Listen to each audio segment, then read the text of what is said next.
constituent from Clonshock in Dublin Bay North, died tragically by drowning on April 12, 2017. Dara was a talented young journalist and community activist.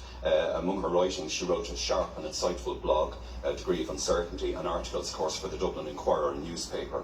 Her community activities included a strong role in the water charges protest movement. On the morning of April 7, 2017, Dara was emotionally distressed and was found walking naked on Harcourt Street by Garda Siochana, who detained her under the Mental Health Act 2001. This incident was allegedly recorded by Garda CCTV cameras, and a recording of the footage showing Dara in great distress was allegedly shared in a WhatsApp group, posted onto Facebook and other sites, and viewed over 125,000 times. Dara became aware of the disclosure while spending some time in rural County Tipperary, and 5 days later she died there by drowning. The tragedy, of course, has had a devastating impact, Taoiseach, on Dara's mother, Miss Aileen Malone, her siblings and family, and they've striven tirelessly to secure accountability and justice for Dara, and to support moves in this House and by the Irish Council for Civil Liberties to end online image-based sexual abuse. GSOC, of course, undertook an investigation into the leak and dissemination of the CCTV footage, and last August GSOC informed me that their disciplinary investigation had concluded, and a report pursuant to Section 97 of the Garda Siochana Act 2005 containing recommendations was forwarded to Garda Commissioner Harris on July 25th last. GSOC went on to say that the matter rests with the Garda Commissioner now in terms of the application of the Garda discipline regulations, but was unable to give any kind of time frame to the family or to myself. Taoiseach, Dara's mum and family requested a copy of this GSOC report, but this has been refused, and surely they're entitled to that, Taoiseach.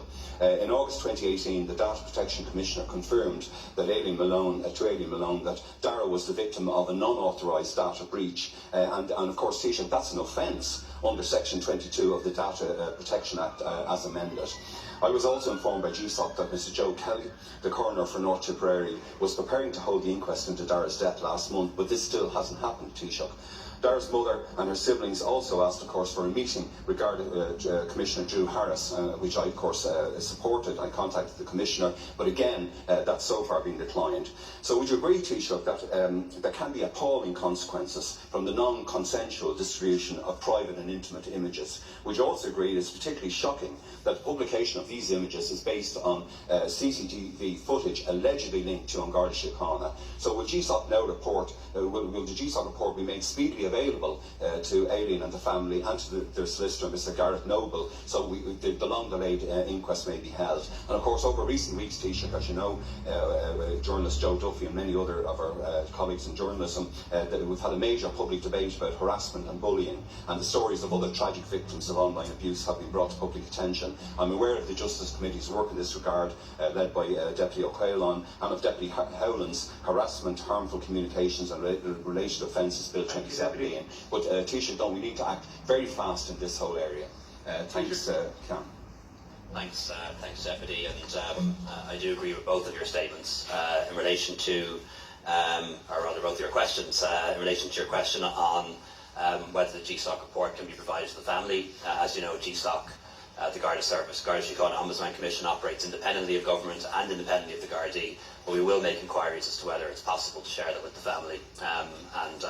I think at the very least the family should know why, if there are some reasons to why it can't be shared. I also want to take this opportunity to express my condolences and that of the government to the family of Dara Quigley, who sadly died by suicide. The loss of a loved one is always difficult, and I think the grief and trauma experienced by her family due to the circumstances of her death must be particularly harrowing. I also want to commend her family for the way in which they're raising awareness of important issues, including the sharing of intimate images without consent, which can have an enormously severe impact on people's mental health. And I'm confident that what they're doing will add to the legacy of Dara herself through her work and achievements as a journalist and also as an activist. I'm aware of 4 particular issues that are being raised. One, our laws on the creation and sharing of private sexual or intimate images without consent, which Deputy Bruin mentioned, appropriate training for Gardaí, the regulation of CCTV, and also greater transparency from social media companies about how they deal with image-based sexual abuse. Regarding the creation or sharing of private sexual or intimate images without consent, the government has agreed an action plan for online safety. following the Law Reform Commission report on harmful communications and digital safety, which highlighted the ways in which modern technology can be used to cause harm. While there is currently legislation dealing with harassment and harmful communications, changes now need to be made to ensure that our laws reflect advances in technology and changes in the way we communicate. And the Minister for Justice and Equality is already working on legislation to strengthen the criminal law in the area of harmful communications, both online and offline. As well as modernising the laws in relation to the sending of threatening or abusive messages, the Harassment, Harmful Communications and Related Offences Bill, being sponsored by Deputy Howlin, will introduce a distinct offence of stalking and also provide 2 offences to deal with non-consensual recording and distribution of intimate images.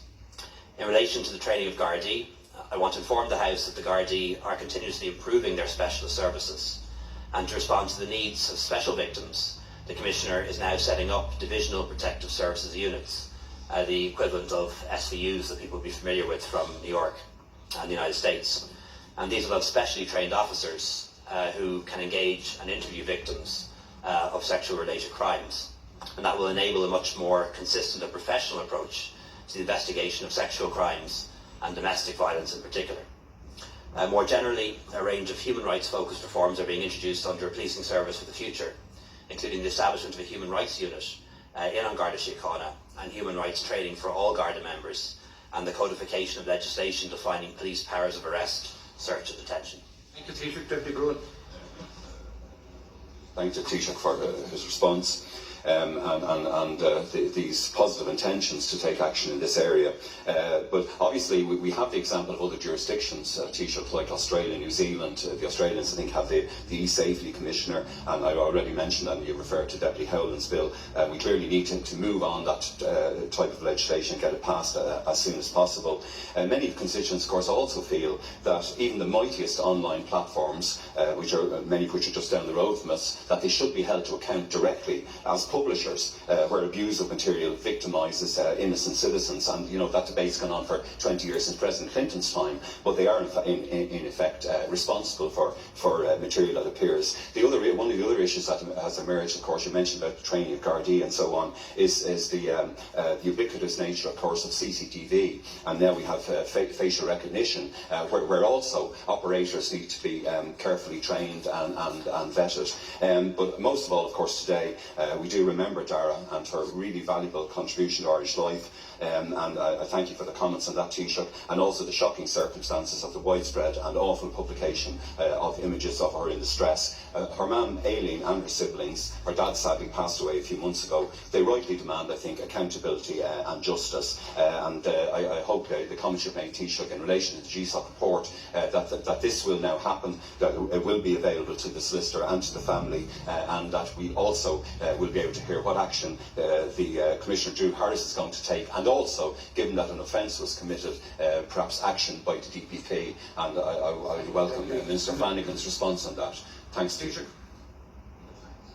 Thank you again, Deputy. I think one of the issues the Deputy mentioned was CCTV, which is now not quite ubiquitous, but is now very common and present in buildings and also on our streets. And I want to say at the outset that CCTV is a force for good. It does deter crime and enables us to prosecute criminals where crime takes place. It is regulated by law. For example, the Garda Siochana Act of 2005 regulates both Garda CCTV and also community CCTV in public areas. And I know deputies are familiar with the protections offered by the Data Protection Law in relation to the use of these images.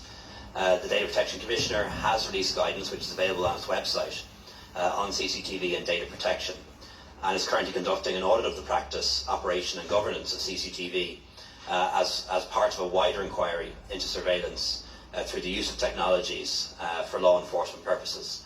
And in relation to social media companies, I agree that they can do more in this space, that if explicit images are being shared on their platforms, they can do more to prevent them being uploaded in the first place, and if they are distributed afterwards. And we can see Facebook, which often comes in for a lot of criticism. Facebook does seem to be more effective than other platforms in ensuring that there aren't sexual images on Facebook, or at least there are rarely sexual images on Facebook.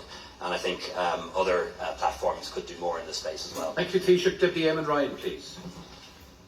Sure, I don't know if you saw Blind Boy for the Rubber Bandits, who's in the late